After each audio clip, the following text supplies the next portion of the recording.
Good day, and welcome to another episode of the For the Win Force Technique Workshop. We've already learned how to leave the center line efficiently and 3 different techniques on how to leave the turnaround lines efficiently. If you haven't seen those yet, go ahead and find those linked in the description below. Today, we're going to be learning a technique on how to approach the center line efficiently. If you've been here before and you already know which progression you're on, feel free to skip forward to that progression and continue including that progression into your workouts until you feel comfortable doing them. And then move on to the next progression.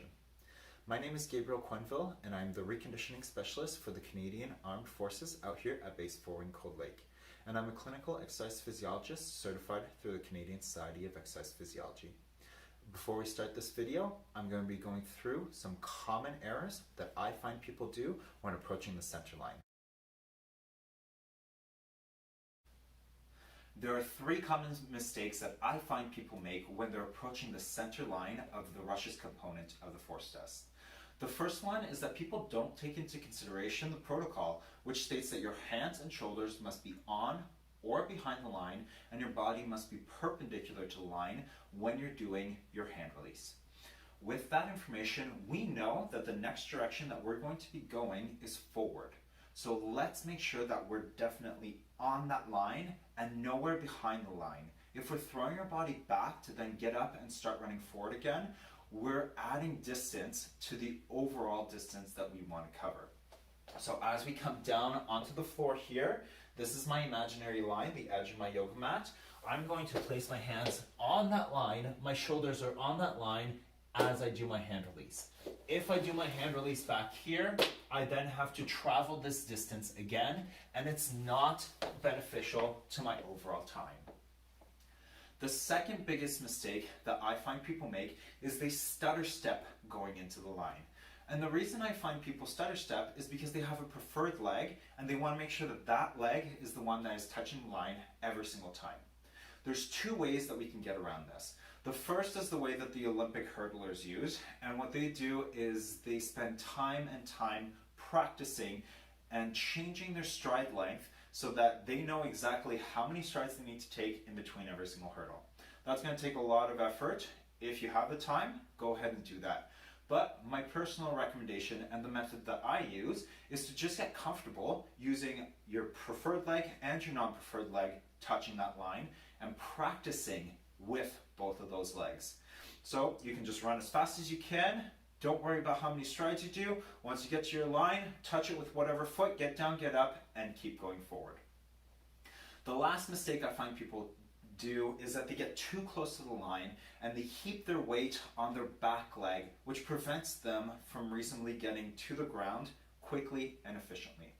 What I mean by this is if you're getting close, first of all, you're traveling further forward, which is added time and added distance.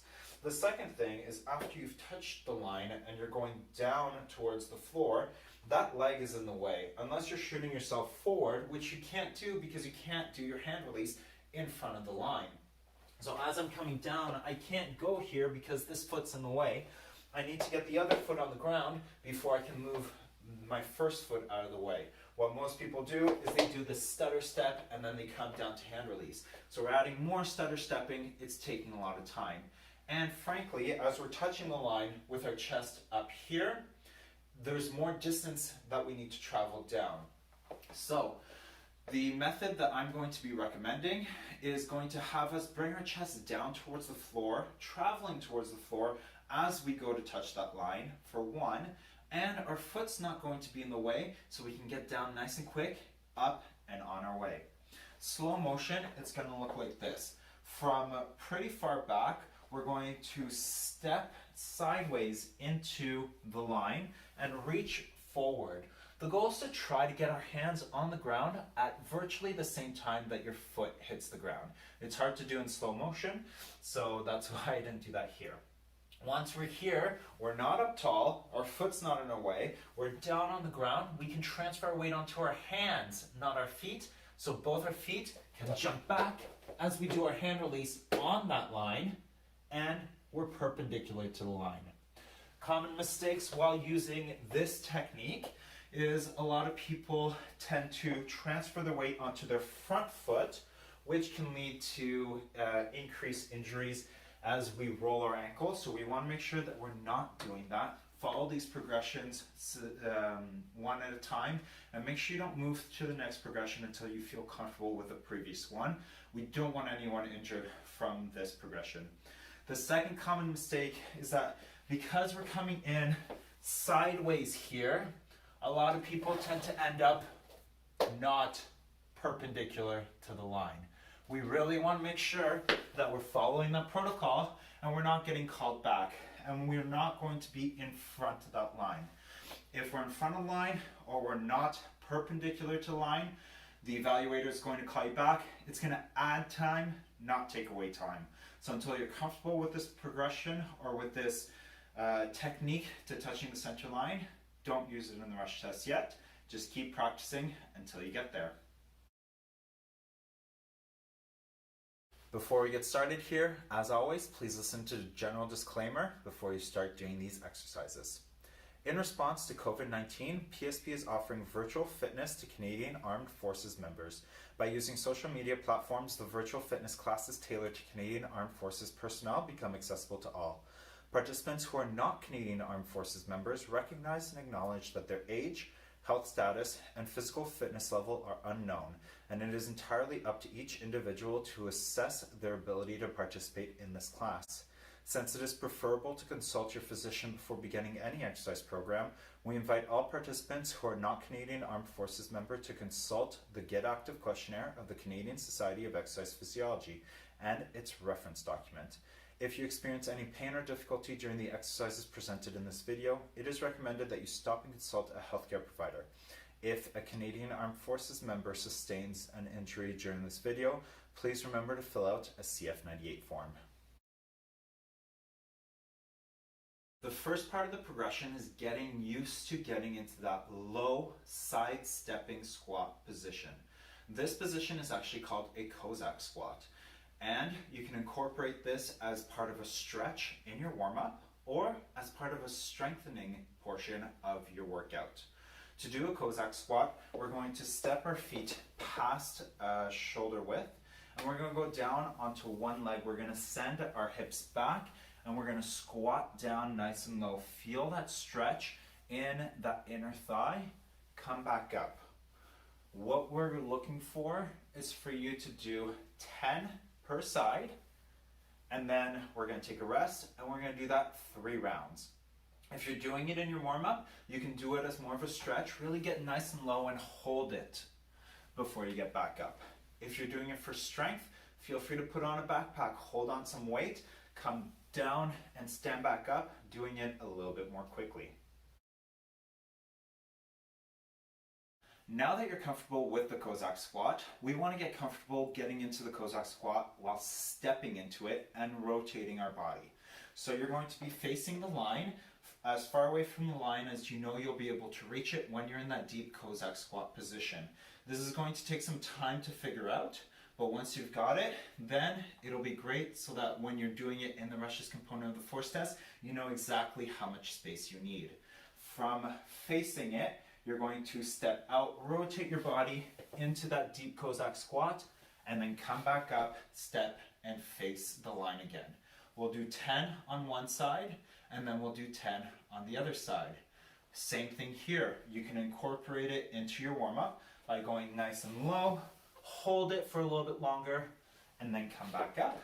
Or you can add it into a strength workout, putting on a backpack, holding on to weight, coming down a little bit more quickly, and straight back up. Now that you're getting more comfortable pivoting into that deep Cossack squat, let's add that upper body movement in at the same time. We're already used to getting into that deep Cossack squat from this position and staying up tall. That's all nice and great, but as you saw at the beginning of the video, this movement requires you to reach down towards the front foot so that you can do your hand release on the line. So this progression, 3 times 10 on both sides. Take a rest in between your 20 reps.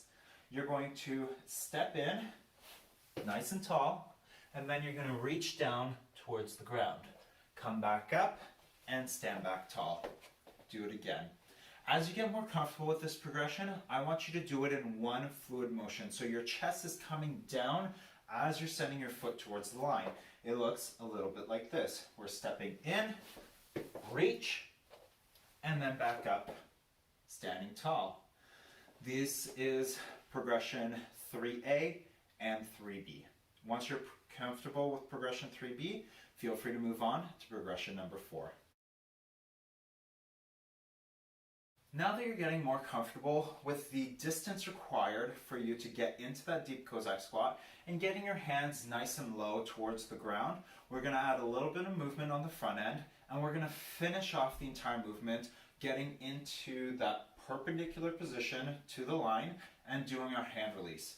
Remember from the first 3 videos, every single time we do our hand release, we need to have a nice engaged core, glute, and quads, and we're moving with just our scapular muscles. We're not arching our upper back. If you haven't checked those videos, check them out. Work on those progressions before you work on this one. For progression number 4, we're going to step pretty far back from the line. We're going to walk towards the line. When we get to where we're ready to do our pivot, come down and pivot, touch the line. We should already be comfortable doing this in one movement. And then pause. Once you're here, then jump your feet back, hand release, everything's engaged. We're going to do same thing, 3 times 10 on both sides, taking a rest. You can incorporate this into your warm-up or into any workout that you're doing. For this progression, we're going to be adding speed and reducing the amount of repetitions that we do. We're going to go down to 10 repetitions because we're now going to be running into this movement. As we add more speed, it becomes more complex and more difficult. If you're starting to notice that you're coming in and really going into that front leg like this, and you're increasing your risk of just twisting that ankle and injuring yourself, take a step back, go back to the previous progression, and keep working on it until you can start adding in the run.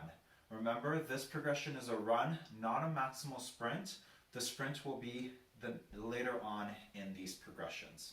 What we're looking for here is for you to try to get both those legs comfortable getting into this progression. However, I know that running in, you really have no choice. Whatever leg goes down is the leg that's going down.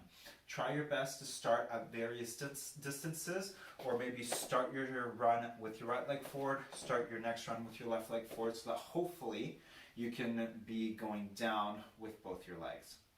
3 times 10 here. If you're comfortable doing this as part of your warm-up, because you're just running, you're not sprinting, that might be appropriate for you. If just this nice 10 meters of running into a deep Cossack squat and a hand release perpendicular to the line is very challenging for you, it might be appropriate for you to include it in your workout. This is your choice. How it's going to look, you're going to run in, come touch, come down, hand release, on the line, everything's engaged. 3 times 10, any warm-up or workout that you're going to be doing on this day. If you're here, you're comfortable running into a deep Cossack squat and then going down into a hand release. What we're going to do now is do the whole thing in one movement while running, not yet sprinting. It's going to look a little bit like this. You're going to be a bit further back than I am, 5 to 10 meters back from line. Run, run, run, touch, hand release. On the line, when you hand release, make sure that your core, your glutes, and your quads are engaged. We're going to do 3 times 10 and try to vary which leg touches the line so you're comfortable no matter which leg is going in.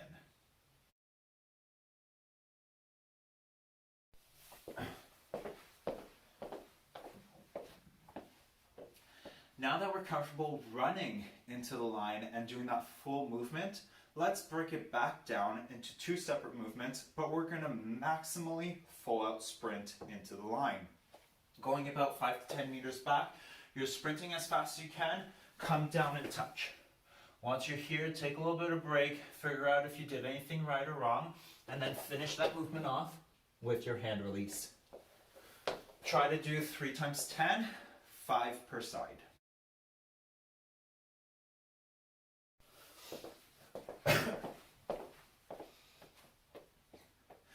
Finally, the last part of this progression is just doing the whole thing from 10 meters back. You're going to be sprinting as fast as you can, coming in, touching that line, and doing a full hand release.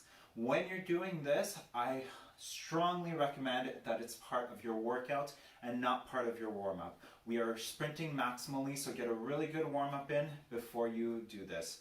3 times 10, it could be your entire workout, or you can do more stuff before or after you do this.